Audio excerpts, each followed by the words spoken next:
Okay, that didn't work so well, but anyway, never mind.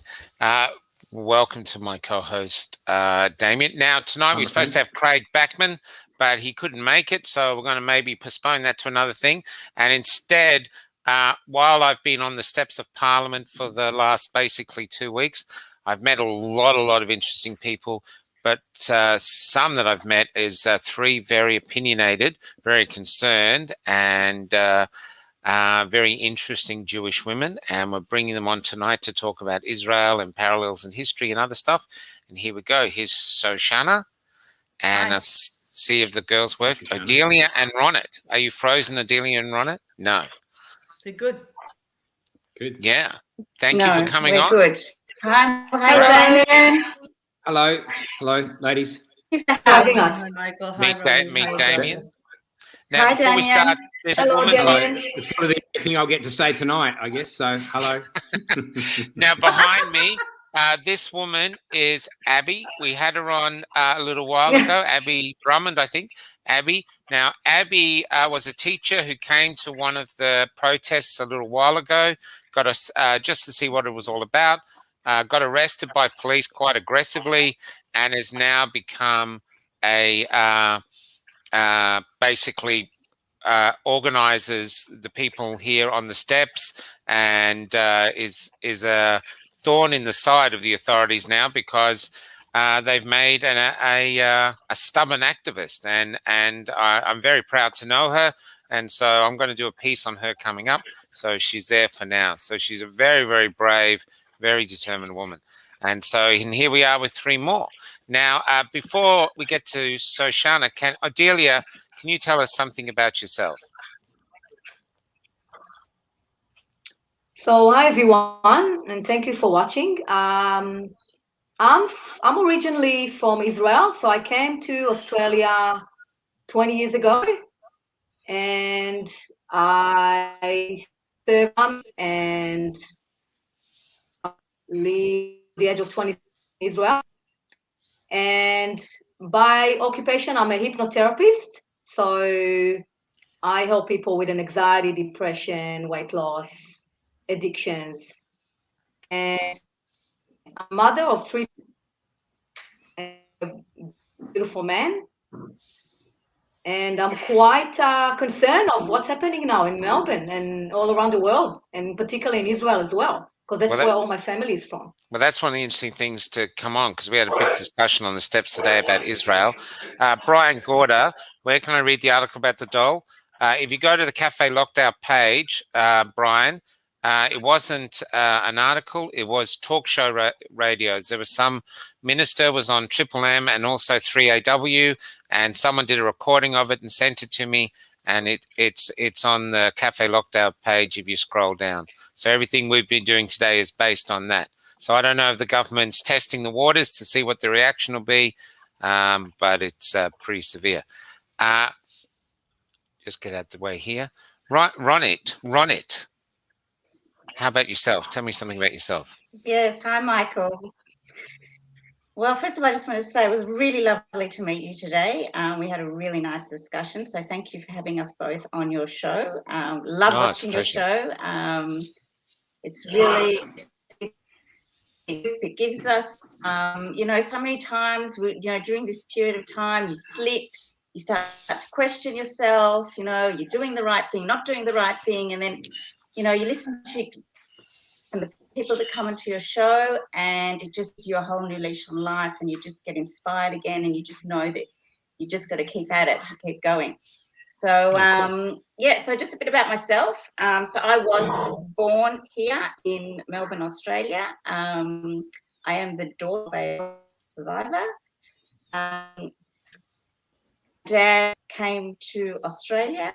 He came here obviously after experiencing atrocities that he did, and he wanted obviously to have a better life, and he always said to us, I have brought you to the best country in the world. And I remember as a child thinking, oh yeah, whatever, Dad just says whatever. But when you travel around the world and you come to Australia, you do understand that Australia is the best. Well, at least it was until Corona hit. which of course we'll get into very shortly. So I'm married to an Israeli man. I met my husband in Israel, and we came back to Australia over 20 years ago together. We had our own business. Now the business we no longer have, but we're just doing separate things, the two of us.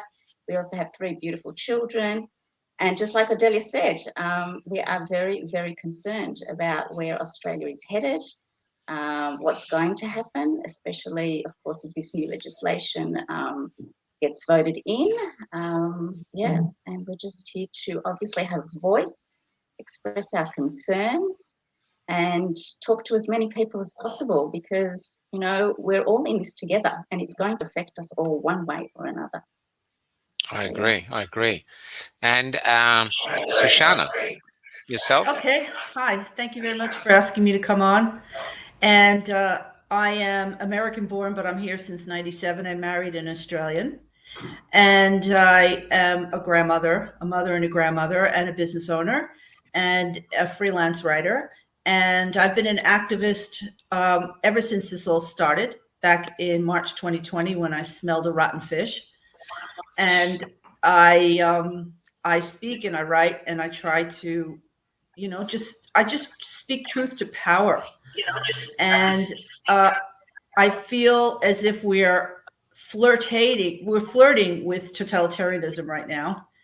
And I feel that people have not yet experienced in this country what it really means. And Australians have had it very easy for a long time, for many decades. And as far as the Jewish community goes, like Ronit was saying, it was your father that came here. Was it your father who always told you that? That it was, you see, the Australian Jewish community. Yes. Well, they're passing away now because they're older, but it was the largest community of Holocaust survivors outside of Israel. And the reason was because after the atrocities of the Shoah, of the Holocaust, they wanted to get as far away from that as possible. So many of them came to Australia and they established themselves in what they thought was paradise. And it was. I mean, Australia has always been very shielded, the lucky country, from many of the strife and trials and tribulations of other countries around the Western world. And I feel that there's a lack of willingness among Australian Jews now to face the reality that perhaps this is slipping away, because it's very traumatic for them to face that. If they face that, they have to confront that Australia is no longer the safe haven that their parents and grandparents ran to. And how do you deal with that all over again? Well, that's interesting. You know, remember when they closed the synagogues recently? Rebel News was down there when the synagogues were closed, which apparently is the first time since the war. And I'm interested. I mean, I'm not Jewish, but we've always grown up never forget, never forget, never forget, talking about the Holocaust. And I'm not saying the Holocaust will happen now, but saying never forget, which is never forget the rise of how evil can rise and how society and a society can be corrupted and suddenly all sorts of evil can happening. And it's happening. It's happening now. There's division, there's hate, and we don't hear anything from the rabbis that I know. And I've had other Jewish people saying it's driving them nuts. They don't hear anything from the rabbis. And the Jewish community seem to be on a whole very compliant and don't seem to have any issues with what's happening or even questioning it. We have Gadi who comes on, a lawyer, who's very, very concerned.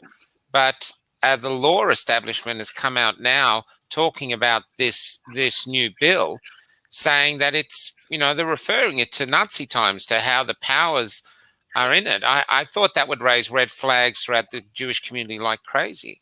Maybe that's what brought you to It's almost become a meaningless term in a way, hasn't it? Because it's been bandied around so much. We've been called neo-fascists for opposing the bill that we would have thought was the neo-fascist bill. Do you think that's possible, that it's just that word's been so overused that it's almost become meaningless to people? It's lost its sense of what it actually represents? I think there's a few things. Do you remember the whole controversy with the engagement party? Yes. Yep. Does everyone remember that? That's it. Yeah. Well, it wasn't an engagement party. Course. It was a religious ritual. And that got lost. The media destroys and distorts everything. It wasn't just a booze up party. It was a religious ritual. And there wasn't a single Jewish leader that stood up and said, these two young people are performing a religious ritual before they get married, because they don't touch before they're married. They have to get married in a few months. And it was done for a religious reason. And we deserve our religious freedom. And no one did that. No one said that. They let the media define it as breaking the rules, you're criminals. And, you know, there's an old joke. There's an old Jewish joke. There's two Jews in the concentration camp, and they're ready to be killed by the firing squad. And one of them is saying the Shema prayer, the prayer that it's one of our main prayers. And if people think they're about to die, they say the Shema. And he's saying that. And the other guy is screaming, you Nazi filth, you pigs, you garbage, you're going to rot in hell. You're monsters. I curse you. I curse your children. I curse your grandchildren. And the guy who's saying the prayer stops the prayer and says to the other guy, shh, quiet. You're going to cause anti-Semitism. Don't get them upset. And I think that's what's happening here. They don't want to get the authorities upset. You know, they're going to write something bad about us in the paper. Having said that, that's one of the few times I saw Dan sort of, I think, a little bit concerned with some of his own actions. And then he sort of came out in the media and he did backtrack a little bit. He made sure to make friends with the Jewish community and say, no, please don't get this wrong. Don't take this the wrong way. And that's one of the few times I've actually seen him actually take some small modicum of ownership for his actions. Would you agree with that, Shahana? I think that he very cleverly, I don't think he took ownership at all. I think he understood very well. He doesn't take ownership of anything. No, I think he understood very well how to pander to the official Jewish organizations and get them on side. That's what he did. He co-opted them. Yep. Can we go to talking about Israel? Odelia, with the beautiful name. Tell us what you were telling us about Israel today. This was so fascinating about the amount of people who are not taking the third jab and all the ramifications of that. So what's happening in Israel is that a lot of people the two jabs, but a lot of them decide not to go for the third. And the reason being was because the people who had the two jabs were told that after a certain time, the jab is expired. So, and a lot of people were there like, what the hell? What's the point of doing it? Getting it. So I'm going to get the jab all the time. So they decided not to do the jab. But at the same time, what's happened is that people now are more aware as well of the side effects that the jabs that you get from the jab. There was a post in the Ministry of Health, the post, and it was saying that you can easily take the third jab. There's very slightly side effects for it. There's a bit of tiredness, and you get the pain in the arm, and slightly some people, like maybe the kids between, was it the 12 till 15, sorry, 11, 15 will get microcarditis, but that would be like very rare. So sorry, Adele, can I just tell you for a second? So basically, Israel didn't have a reporting system for adverse events, okay? Yes. So people were complaining that there was no way for them to make a complaint. So the Ministry of Health, they put out this Facebook post when they were trying to promote the jab, an effective it was.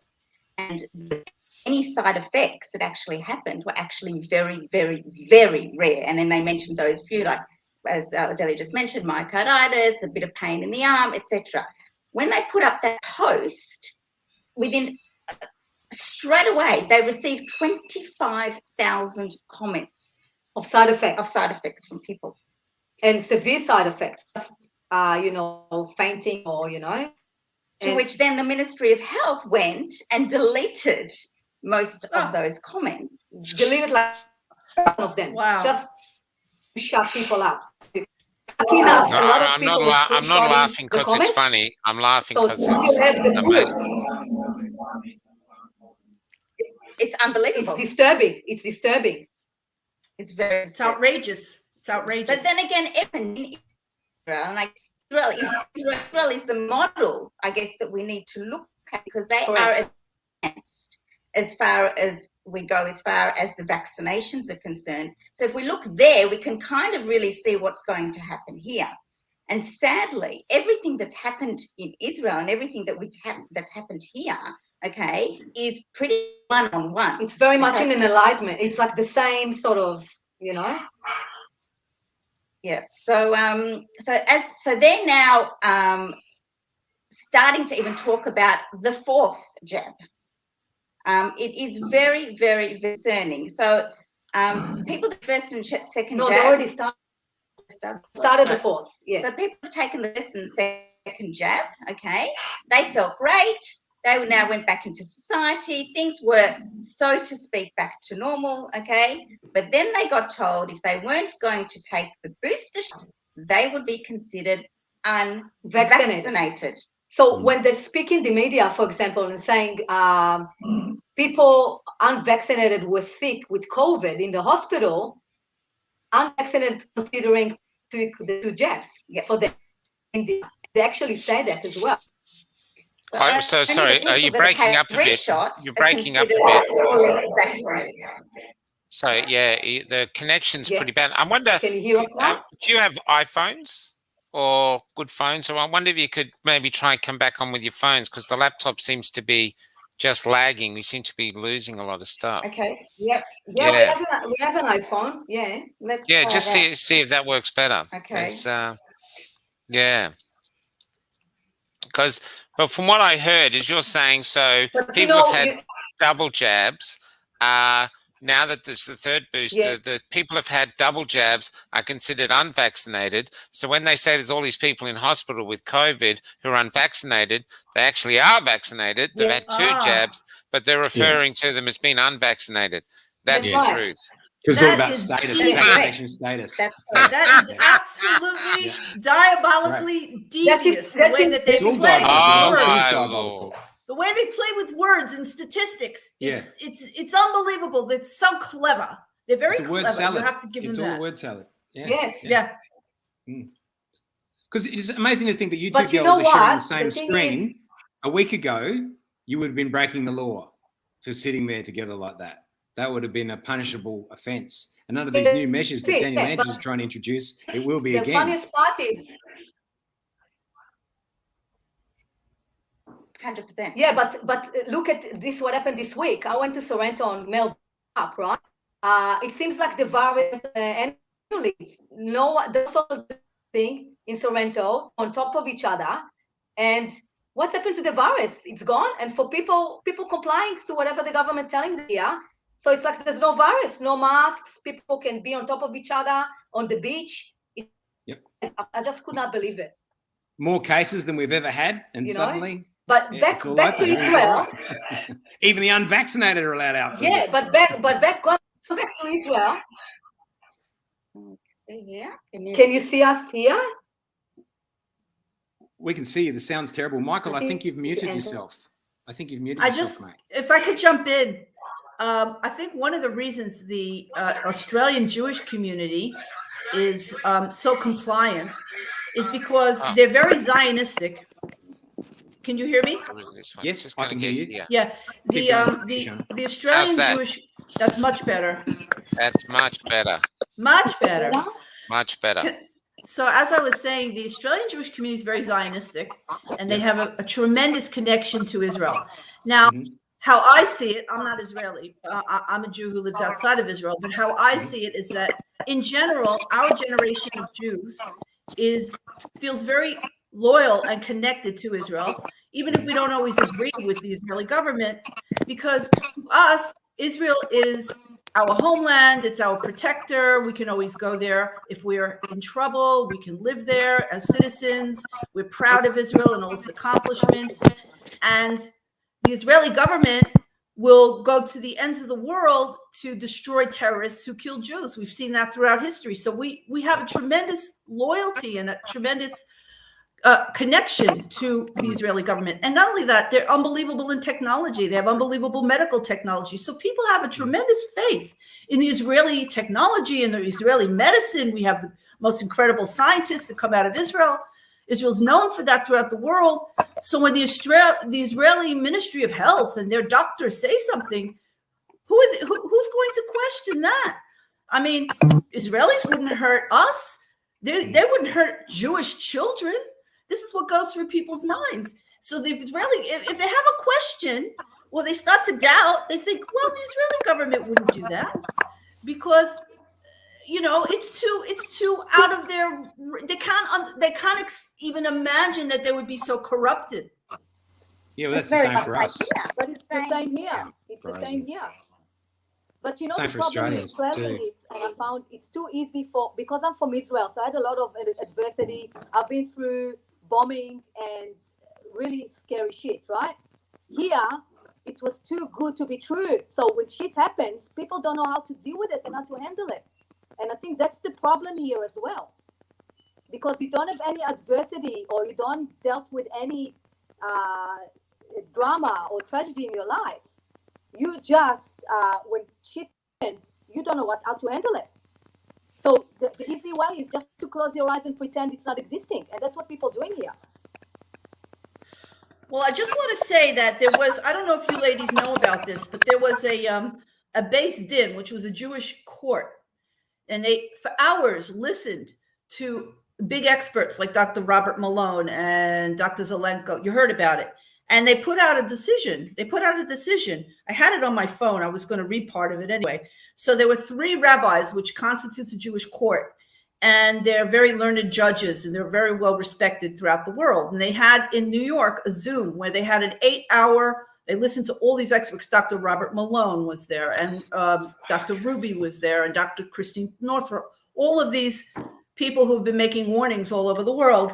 And they actually put out a rabbinic decision which said that the vaccine is not safe and it should definitely not safe for children. And they were especially focusing on women who are pregnant. And they also talked about how it's affecting women's reproduction and their cycles. And they put this out. But, we're so factionalized. Either people are going to accept that or dismiss that.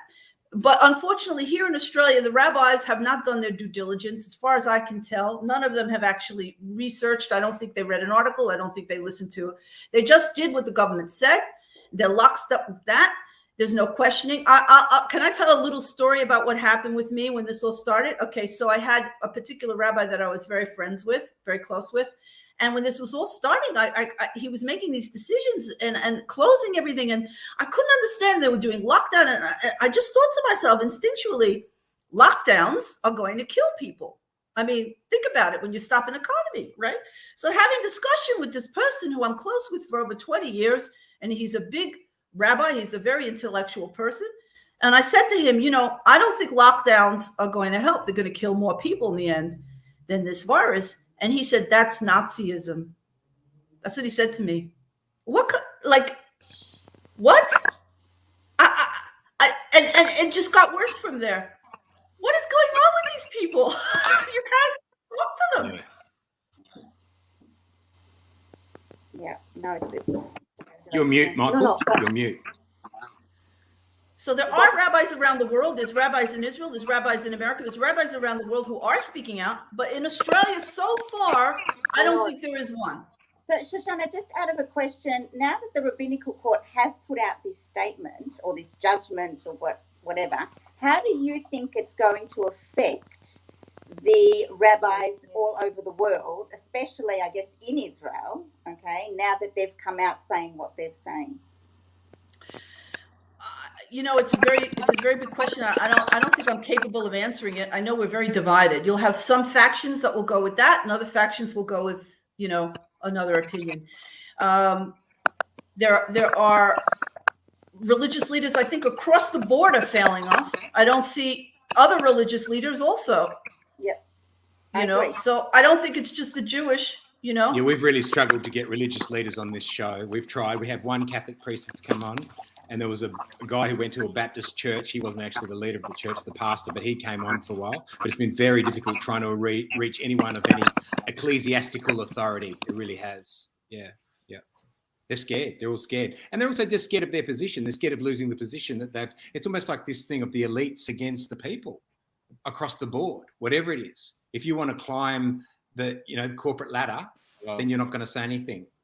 This stream is really difficult because people keep dropping out. I've dropped out a few times.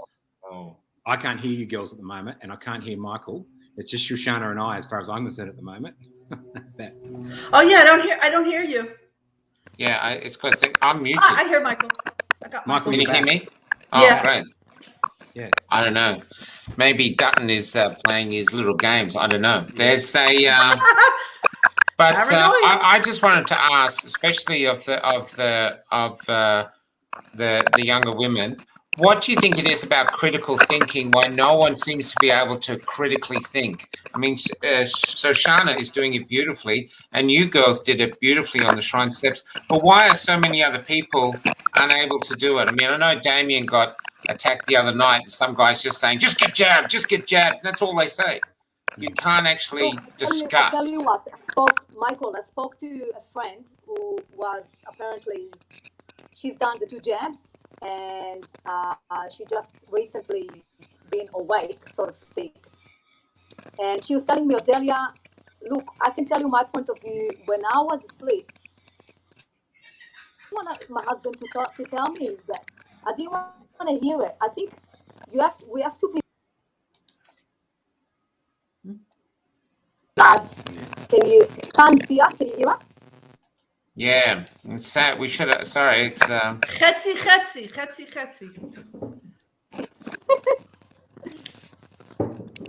We need to be patient with people because. With technology, we need to be patient with the technology right now. Yes. Killing us. But Mossad. I think we need to focus more on getting everyone united and getting the vaccine out of the picture now and getting people to realize that the freedom is going to be taken away from them and get everyone united. No matter anyone's opinion, we done the jab, we didn't do the jab, it doesn't really matter. What's matter is that we get all united and we're going to go against that government and those people because we got the power, guys. We got the power. You've got to understand that. Even though you think you don't, we got the power. Can I make a suggestion, girls? Can you actually come on separately on your own phones instead of trying to do it on the one phone? Could you try doing that? Because I think your little microphone is struggling. That's why it's got all the ticking. So maybe come on separately. Might fix it up. I'll just mute you while you do that. Let's go back to Shoshana. Shoshana, can you show us your great T-shirt? The media is lying to you. MCJ report. He's coming on tomorrow, actually. Morgan. Yeah, he's on tomorrow with us. Yeah, the boys. Yeah. He We're really looking forward to it. It's not a stereotypical Jewish T-shirt to have on, is it? The media is lying to you. Well, I'm not a stereotype. You're supposed to own the media. Oh yeah, that one. Oh yeah. Well, the media is really pretty evil. I mean, like for instance, when that whole thing happened with the engagement party, the lies and the distortions. I know those people. I've known them for over 30 years. The lies and the distortions. And did you notice how formulaic they are? They all repeat the same thing. They're given a script and they repeat the same thing.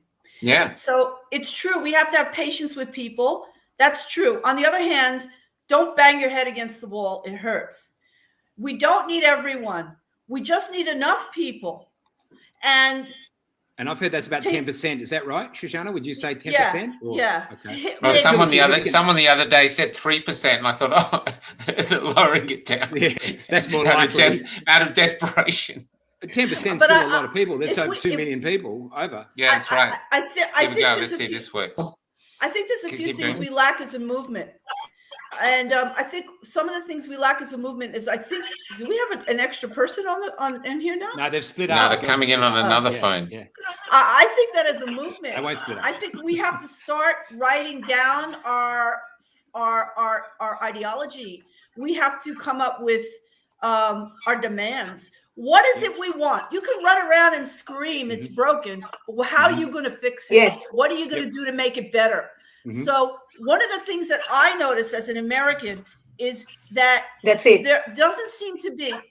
I'm not a lawyer and I'm not a scholar, but there doesn't seem to be mechanisms for freedom in this country. In other words, we don't have a Bill of Rights. We don't have amendments that protect our freedoms. It's become very obvious now how easy it is to get rid of our freedoms because we don't have those mechanisms. So what we need to do is we need to get some intellectual elites in this country, and we need to infiltrate a bit of academia, a bit of media, and we need to start writing theses and manifestos and presenting how we're going to create this. I would have agreed with that 5 years ago, maybe 10 years ago.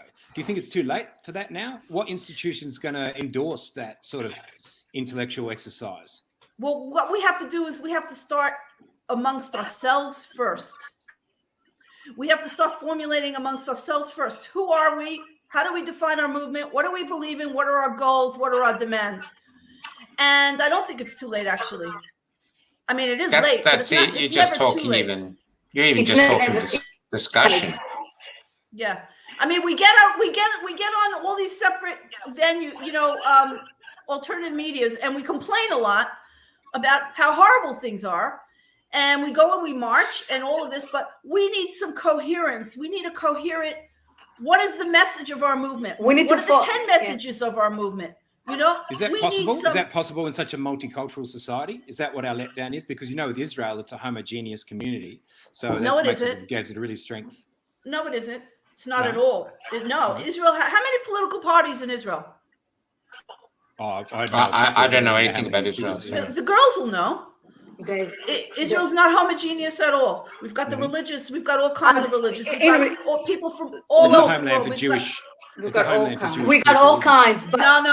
But Israel is much more, I can tell you, Israel is much more democratic than Australia. Right now it is. I would imagine. Well, that's interesting. But freedom has nothing to do with ethnicity. It's freedom. I'm just posing the question. Yep. Yeah. It doesn't have anything to do with that or religion. It's freedom. That's all. How is the mood in Israel at the moment, from the people in Israel? Are people getting, because I've seen quite big demonstrations. Are they starting to demonstrate? Are the police getting aggressive with the people or with the demonstrators? Well, in Israel, they have been allowed to demonstrate pretty much throughout the whole time. That's a right that was never taken from me. So they never removed that right. And people did protest, and there were some very big protests. They didn't remove that right. And that's like Adelia said, that, despite all the restrictions, there's so many in Israel, okay, they still have a few more weeks, okay? What happened anywhere in the world. Did you catch that? Because I didn't catch what you said. Girls, can you hear me? Can you hear me? Yes, I didn't hear that. I'm going to try. Can you just try to share the link, but come on separately instead of trying to be together? Just come on separately on your own separate phones. So Adelia on one phone and Ronette on another, and see if that fixes it. Maybe your phone is either that or you just got a bad connection, unfortunately, because you're saying really great stuff, but it's just so difficult to hear it. And on the steps today, you were amazing. So maybe just try that and both come in, or one of you stay on this phone and someone come in on another phone. There's, I have to admit, I don't personally know much about Israel, apart from what I see in the news, and that's hardly anything now. Just now and again, we see a few marches, and the marches look to have scores of people. I've heard that a million or 1.5 million people refuse to have the third jab. There's about 9 million people there. So that's like a third of the population now is not a part of the economy, if that's how they're working it, which I don't understand how an economy can exist or flourish in that sort of situation. Well, I do, because from what I hear from people who live there is a lot of people don't take the green pass all that seriously. Okay. That's happening here too a bit. I've heard from up the coast. Another thing too, this is apparently someone has just put that because they're not jabbed, they weren't allowed to go to their father's funeral today, which is, it's just every day is like, what the F sort of comments coming in. How cruel It's can you be? inhumane. Yeah, it's just the cruelty is nonstop, and the cruelty isn't being done by the people, the ones right high up. It's actually been done by the bureaucrats that are just sitting there and going, "No, you can't do it. I'm inflexible." It's just an important comment there saying that the girls will probably need to be in separate rooms for it to work. Someone seems to. Yeah. Okay. You might have to be in separate rooms for it to work, girls, if that's possible. There was never a risk benefit analysis done on anything. No. They never weighed the risk of locking down people versus the benefit of not spreading COVID. There's never any explanation for anything. So Shoshana, you don't think this is part of some master plan then, some other ulterior motive? You think it's just look, we can sit around and think of all these scenarios, but at the end of the day, it doesn't matter because it does if you're saying they didn't think through the plan, because if they did think through the plan, then they're doing it deliberately, or they didn't think through it and they're just making an absolute mess of it. Personally, I think a lot of it is incompetence. I think that they're just not competent. Secondly, I think that what happened, in my opinion, I don't believe that there's some Soviet secret socialist committee somewhere that's planning everything, or that there's some wizard behind the curtain, like in the Wizard of Oz. I don't believe that. I believe it's much more complicated, that there's many, many geopolitical social forces in the world. Some compete, some on the same time also compete. And I believe what happened was it was a perfect storm that came together of mutual interests and benefit. And when Neil Ferguson came up with that ridiculous model that said that we're all going to die like it was the Spanish flu and there'd be, 100 million people died, the Western countries panicked and they put in these outrageous policies because they were so scared. They just thought, how am I ever going to get reelected if all these people die, right? Neil Ferguson was the English health bureaucrat, yeah? Right. And then once they started going down that road, they couldn't turn back because then they'd admit that they were wrong. So they just kept digging in deeper. So so they're in a hole, and instead of trying to get out of the hole, they're just digging their way deeper.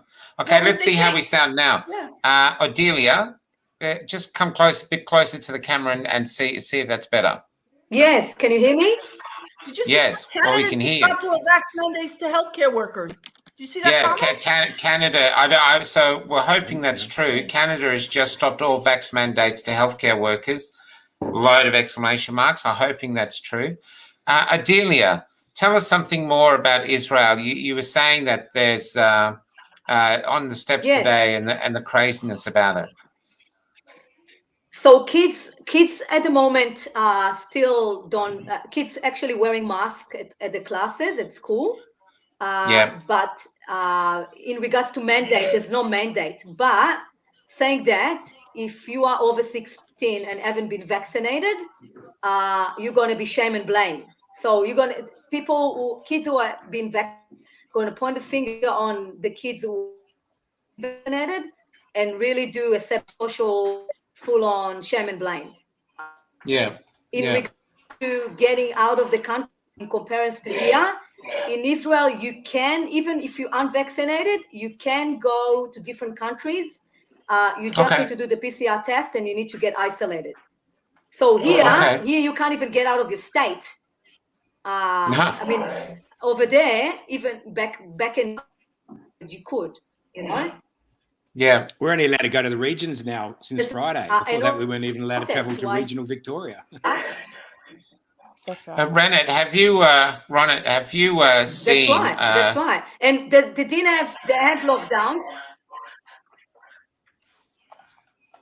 Well, to be fair, Israel's such a small country. I mean, it's the size of New Jersey in America. So if they told people that they can't go to different places, there's nowhere to go. They're already there.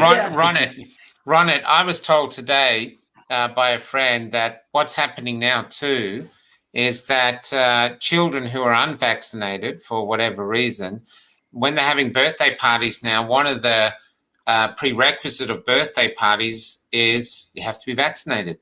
Yes, they're even having vaccine passport scanners at some parties to come in. For Bat Mitzvah. Oh, really? Yes. Look, we're correct. Jewish, so when you reach the age of 12, you're celebrating Bat Mitzvah. That means when a girl become a woman. So it's a big celebration. Yep. And I've got my daughter, she's got a few invitation, and it's mentioned on the invitation. If you're over the age of 16 and you unvaxxed into the event, it's clear and it's written on the invitation. And as well, my kids in Jewish school, and they've got my youngest is year 1, is meant to have a concert, which is quite a milestone for him. And they mention, the school sent us that next to go and see concert in school. And that's insane, because I can come, today I went to pick up my child from school. I can come into the school, but I can't go to see him in a concert inside of the school. What the hell? It's a lot of virtue signaling, and it's also very hypocritical, because I saw the same people who are going around telling everybody to keep rules. I saw them breaking them. I'm not going to get into details, okay, in public, but trust me, that's right. There's a lot of hypocrisy going around with some of these people. But isn't hypocrisy one of the hallmarks of totalitarianism? I mean, you just have to live with it. That's why the Melbourne Cup, 10,000 people out at the Melbourne Cup, and yet were seen as the protest with a few thousand is seen as the trouble. You know what I mean? And so it's constant hypocrisy now. From you're allowed to go for a period where you're allowed to go surfing, but you weren't allowed to go swimming. So if you go surfing, make sure you don't fall in. And it's just constant, like the drive-in. You can't go to a drive-in in your car all sealed up unless you're vaccinated. There seems to be non-stop, just hypocrisy seems to everyone. And from what I've seen of Orwell, that's one of the hallmarks of it. Ronit, how are you going? I don't want to get into your children, but if your children aren't vaccinated, how are they dealing with the fact that they can't go to a lot of cafes and stuff like this? There's so many places they can't go. Is it affecting them personally?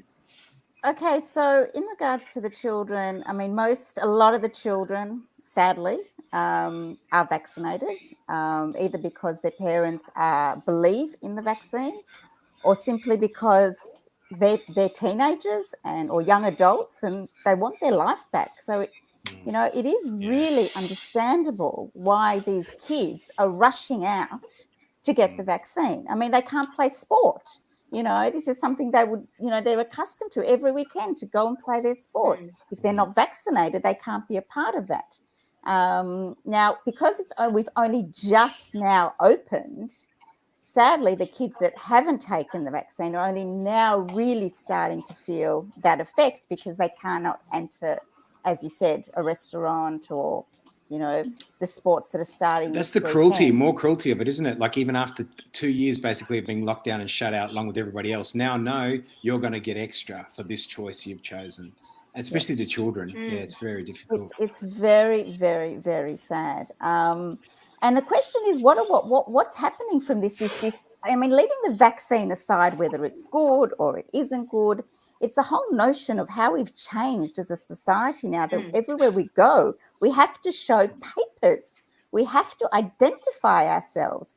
And we've accepted it so readily. Yeah. Absolutely. Yeah. You can be sitting in a restaurant having a nice People meal, become doctors. Everyone become a doctor and want to know your medical status, And everyone wants to know you've done it. Absolutely, yeah. You could have a marshal walk in and say, show me your papers, while you're sitting down and having a meal. Now, whether you're vaccinated or not, it doesn't even matter. It's that concept that someone can just walk in, okay, and say, you have got to identify yourself. You've got to show me that you're actually allowed to be here. I mean, that is just so foreign. And can we bring that to parallels? This was the other thing to bring up tonight about what's happening in Israel, but parallels in history. Now, about 5 months ago, I was bringing up the fact that I see parallels to what happened when the Nazis were rising in Germany, not actually fully in the war, just when they were starting to emerge and take power. And there people were scoffing like crazy. But now it seems to be even lawyers and everything. Do you see parallels with what's happening? Absolutely. Well, if I could jump in here, I think there are some parallels, because I think all tyrannies work the same. They all gaslight in the same way, and corrupt power is always the same kind of characteristic throughout history. But there are similarities in the sense that there's the hatred and the papers and the totalitarianism. I also think that we have to be very careful also in the freedom movement of not also going a little hysterical as well. For instance, if you look at the conditions sociologically and economically in Germany at that time, it's not the same. First, we don't have a strongman dictator figure. That we don't have that type of authoritarian worship of a strongman leader in this culture. As a matter of fact, are you sure? Because I actually get it. Sometimes if you're in our community, you think everyone thinks like us. But I have a lot of people approach me saying that out there people worship Dan, absolutely worship him. They don't worship Dan. No, they worship him. And I'll tell you a story. I have a friend who owns an op shop in the country, and it's run by all these women. And he went in there to see it. He's unvaccinated, but he went in there to see it, and he said they were worshiping him. They worship him. They see him as a savior. He might be popular with certain people, but you can't compare that to the worship of an Adolf Hitler. It's a completely different level. Yeah, I agree there. Okay, yeah, and we also don't have a closed communication. In other words, there was no alternative media. They owned all the media. We do have a lot of alternative media, and the truth is coming out. They had no truth, and we do not have the militarism. We're not building up. We're not, we don't have. We're not in a complete and utter. With the opposite. Our military is garbage, and we're not in a complete and utter economic devastation. At least not yet. People aren't starving. Yeah, but we haven't gotten over a First World War too that just absolutely decimated that culture. Yeah, absolutely. Right. So there's a lot of differences. However, we do see parallels in the brainwashing, the gaslighting, and the propaganda. The propaganda is extremely clever. And it's 24/7. I mean, you can't get away from it. I got something in the mail. I don't even know what it is. It says on the envelope, "Get vaccinated." Yeah. It's like the envelope says "Get vaccinated." It does. What the heck? Yeah, we didn't start with the economic devastation that Nazi Germany started with, right? Clearly. But it's like they're creating that economic devastation. They're going to create it. I would agree with that. I would agree with that. Be the resolution to it. Is that not a possibility? That really frightens me. Everything's possible. I'm not God. I'm just one little Jewish grandmother sitting here in Melbourne talking with you. But on the steps, so I've been there now for literally 2 weeks now, or it's Friday tomorrow, so 2 weeks. The amount of people turning up who are losing their jobs in the Melbourne Cup thing, people are losing their jobs, and from electricians who have had their own business for 20 years, now they can't work. So the building industry, nursing homes, businesses, everything, gym owners who can't actually operate their gym. It's just they seem to be destroying the economy completely and utterly destroying it from what I'm seeing. There's no question. I'm a business owner. There's huge damage, but I do not think that we are going to go completely into complete depression. And there's one other thing about talking about Germany. You say the division between the vaccinated and the unvaccinated, and you were saying this girl was feeling hated because she's unvaccinated.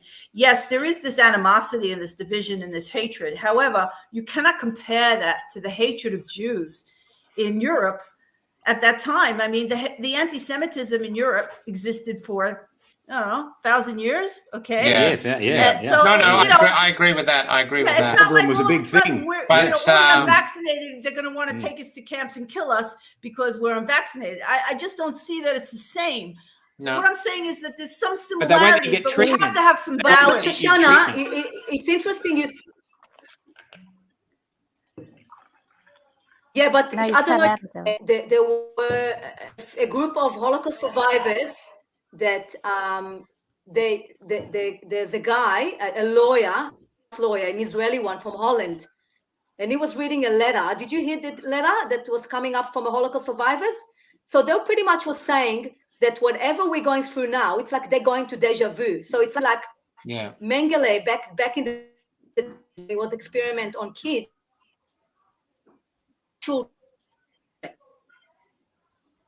Similar Adelia, you're to the cutting out. Holocaust?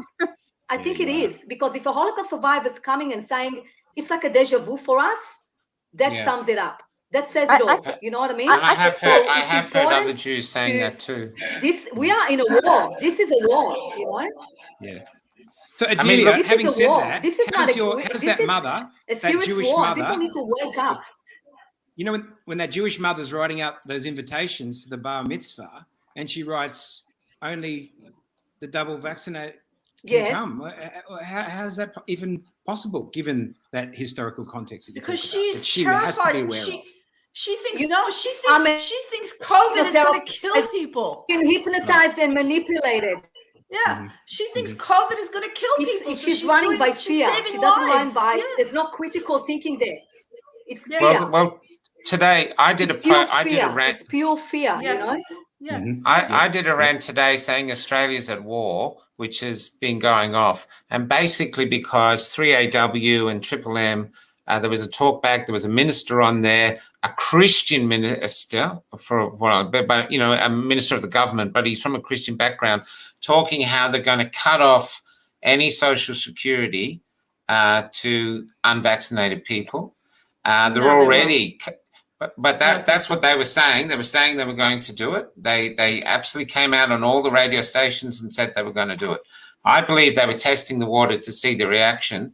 But what they're doing is if they do go that way, and the history of these last few months has shown that they don't seem to exhaust their ability to be cruel and uncaring. So I wouldn't put it past them. If they do that, suddenly you've got people who have no income. All they have left is their integrity, and the government is saying, comply or die. That's it. And now, under those sort of circumstances, if you comply under those sort of circumstances, you are no longer a free citizen, you're a slave. That's it. That's true, and you're a slave. You know, but you do know that the backlash is coming, because if they put people up against the wall, make them that desperate, there's going to be backlash. Well, maybe that's what they were testing the waters. They sent this guy out, go down some triple radios and see the reaction to whether we do it or not. You know? Tell you but historically, we've seen that's not always the case, haven't we? But historically, we've seen that's not always the case, is it? There is not necessarily backlash. Well, no, I think if there was going to be backlash, there would have been backlash to now. I mean, they've got adverse reactions amongst children that are documented, and people are still taking their kids in Australia. They are. And they're still taking the critical mass. It has to hit critical mass, and but there's still children taking their kids to get vaccinated, even though they've heard that the hospitals have got a lot of young men going in there with in their 20s and before. To follow that, though, if they're going to push back, at what point? At what point? Well, I don't know that. See, I don't know that, but you know, it's hard to know what's going on in a society. You know, but I don't think that they will take away the Social Security, and I'll tell you why. Because the welfare state exists because of Social Security, and that's where they get a lot of their support, and that's where they have a lot of their employees, and that's where they have the power of the state. Without that, they don't have the power of the state. They don't even get voted in. Okay, like Victoria, why does Victoria have so many? Why does Victoria love Daniel Andrews? Because it's got the unions and all the government workers here. So that's actually the basis of their power. But the thing is that the mindset of the people has changed, okay? Agreed. And that's where the problem lies at the moment. So everything you're saying is correct, except that, you know, what applied before no longer applies now. I mean, you know, I mean, when the head of I cannot remember his name, some medical board, he came up and he said that the unvaccinated shouldn't get health care. I mean, Yeah. I just blew my mind. I mean, how can an educated person, someone from the medical field, how can you say something like that? That's akin to murder. Agreed. Yeah, well, the dean of RMIT came out and said there should be an unvaccinated tax, so the unvaccinated should have to pay an extra tax. Actually, the opposite. Because if they're going to exclude us, why should I pay? Yeah, well, that's exactly right. None of this makes sense. We know that. That's exactly right. And so these things, and so I'm watching, like, we're having people turning up. They can't get into Narcotics Anonymous because they're not vaccinated. They can't. That is really bizarre. Well, it is bizarre. But what I'm saying, the cruelty is out of control because it's being pushed by bureaucrats. So there's a banality to it where they just go, that's the rules. And so they wouldn't do it out of evilness. They just do it. They're just doing it. And they don't seem to realize how cruel they are, or things have changed. I mean, discrimination is now allowed. Sometimes you get people on here that are being vicious to everyone, and I block them, and they get back to me, how dare you do that? And I go, well, discrimination is allowed. I'm discriminating. F off. And they're like, what? But I'm saying, yeah, well, that's it. You know, bullying is allowed. I mean, we're almost teaching our kids now, if you get bullied, if someone really forces you to do something, just bend over and do it. That's what as a community we're saying. Give in to bullies. Don't say anything, just do it. And if they push you again, do it again and keep bending over. That's what we're actually saying to people. I was just going to say that Daniel Andrews spooks, that the virus doesn't discriminate, but that's all he does is discriminate. That's right. It's extraordinary. Yeah, it's a really good point. And sell discrimination. And that's when he was saying he's creating a new culture, but it's a culture of fear, a culture of division, a culture that's just breeding hate. And like the hate against the Jews in the pre-war, you're saying doesn't exist now, but a lot of people are getting very good at hating now. There's another group who's trying to set up a march that's apparently organized by the unions, and it's against the people who were like at the march the other day on Saturday.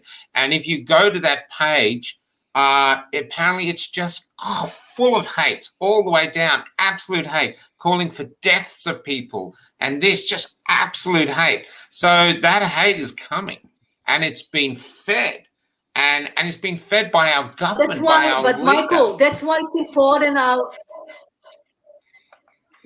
important us as citizens to give the love, to do the opposite. Yeah. So that's where the light comes in. If we're gonna play the same game as them, and we're gonna put 8, we get nowhere. We're gonna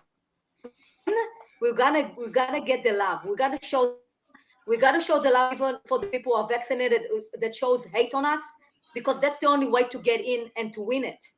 You understand? And also to look for solutions instead of focusing on the problems, because whatever you focus on grow, That's what I think too. I agree. Mm-hmm. I agree. We have to focus on solutions. But, it's not about vaccinated and unvaccinated, because I know vaccinated people who do not want to discriminate. They said they don't believe in it. It's about informed choice. I don't care if someone's vaccinated. That's their choice. I think they're misinformed. I think that they probably don't really know the real truth about it, because maybe I did more research. But the point is, I've heard unvaccinated people say, let's leave out the vaccinated at a certain event or something. No, I don't want to do what they do. I don't want to be like them. Yeah. But when they comply and everyone hits their QR code and goes in or signs in and they do all those things, they're creating a rod for all our backs. They're creating a rod for all of us. And it's all very well to say, and I agree with the sentiment, but ultimately, the more people that get vaccinated, the more people that succumb to the tyranny, the further the tyranny takes its hold and takes its grip. And people unwittingly walk over the cliff, and we are being dragged along with them to some extent. Yeah. And this bill is so draconian, we're actually saying now we can see the edge of democracy approaching us. This bill is that draconian. And there was something else today. I'm not going to announce until I know for sure. But another politician gave me an amendment today, which is really, really scary. But I'll mention it tomorrow once I can verify it. I'm going to wrap up now, but I'm just going to say when you girls came, Adelia and Ronette came to the stairs, how were you greeted at the stairs? Were you treated with suspicion, or were you welcomed? How was it? We were so welcomed. It was amazing. I felt like I'm back home. Amazing. You know, we came there and straight away people came and just told us to take a seat. Water and they started to speak to us. And then a guy came and he started handing water out to everyone. And then fruit platters were flying around everywhere. They were cutting up fruit and they were handing it to everybody there. And people just got up and they just spoke beautifully and handed the microphone to anyone and everyone that wanted to get up and say a few words. It was so heartwarming. It was just beautiful. Yeah. And all I can say to anyone listening to this show right now, if you have a day that you can just step down there, even if it's just for half an hour, just go, because it is so beautiful. So beautiful. Yes. Yeah. I just want to say one thing. I might be in the minority here, but I actually am very optimistic. I believe this is a course correction. I believe that Australia is going to grow up. It does look very bad. It looks like we're going to the precipice, but I don't think we're going to fall off the cliff. I think the freedom winds are blowing around the world. They're blowing in America. They're blowing in Central Europe. They're blowing in many places. And I believe that this is going to be a new beginning. I was talking to a Jewish friend last night, and she was saying that she potentially would like to go to Israel. And I was saying, really? Because they're so vaxxed, they've been very, very vaxxed. And she was saying, well, there's something about the Israeli community is they're really loud and really vocal to stand up for their rights. And she felt like that was a safer proposition than staying in Australia. What would you girls say to that? I'm going to have to, sorry, we've got to go to the doctor, so I'm going to have to wrap it up on that. This question. Yeah, go ahead. Say, okay, that is true, okay, except that I don't know how many people know this, but this legislation that they want to introduce in Victoria is now being introduced in Israel as well. I've heard Bingo. You hear that? And New Zealand, Israel here, the same time. Same time. Doesn't that sound a bit bizarre? And they're vaccinating for the children as well. Children's vaccination coming up as well in Israel. Yeah. So anyway, today I just want to say one girl came down today, and we meet and greet people there. People are all the time there. They're there a lot. Meet and greet anybody new they find. And I sat with one woman, and she said the only reason she came, she was at home, she was feeling incredibly lonely, overwhelmed with grief, and she came and sat with us for just half an hour or an hour and sat there and said she felt better. And so if you are feeling that way, even vaccinated, unvaccinated, if you really want to just have some human contact and be with people that won't want to judge you, please come down to the parliamentary steps and get some solace. And I'm going to end today with this. Thank you ladies, for coming on so much. Thank you. Good on you. Thank you. It's good to talk to you, girls. Really good. I'm going to end with this. Love wins. Yeah, I'm going to end with this. So the violinist came down today, and he actually did an Irish jig to get us down. What was that? The flyer. Don't forget the flyer. Yeah, the flyer. The flyer. So here it goes quickly. This Saturday, 6th November, the big picnic. It's in Geelong, Eastern Park, and that's going to be on the Facebook page. So the first protest is at the Parliament steps. That ends about 2:00, and I'll put those announcements up too. And then we're going to do a big convoy of peace and love to Geelong. Cryo convoy, yep. And then we're going to do the cryo convoy, and then we're going to be there on the steps. But anyway, Mark King came down today and played some violin. He's an incredible violin player. Please come, guys. We need your voice. We need a lot of people. Yeah. Bring a friend. Bring a few friends. Come down, vaccinated, unvaccinated. Just let's say we don't want a divided community. It's time this weekend. Let's make it Bring your Nana, bring my grandfather, everyone. And if you wanna see Dr. Oosterhouse is coming on at 9:00. He's going to talk about anything. He's only on Rumble and a few private Facebook Jewish pages. women on an hour was never going to be enough. Yeah. Absolutely. Actually, 4 minutes over is pretty good for us. Sometimes we go crazy, but if it wasn't for the doctor, I'd keep talking for an hour and a half. Yeah. Anyway, thank you so much. I hope to meet you. I hope to meet you all again. Yeah. Real Absolutely. soon. Great, girls. Take care. Shalom. So here we go. Take care, everyone. Shalom. Love to everyone.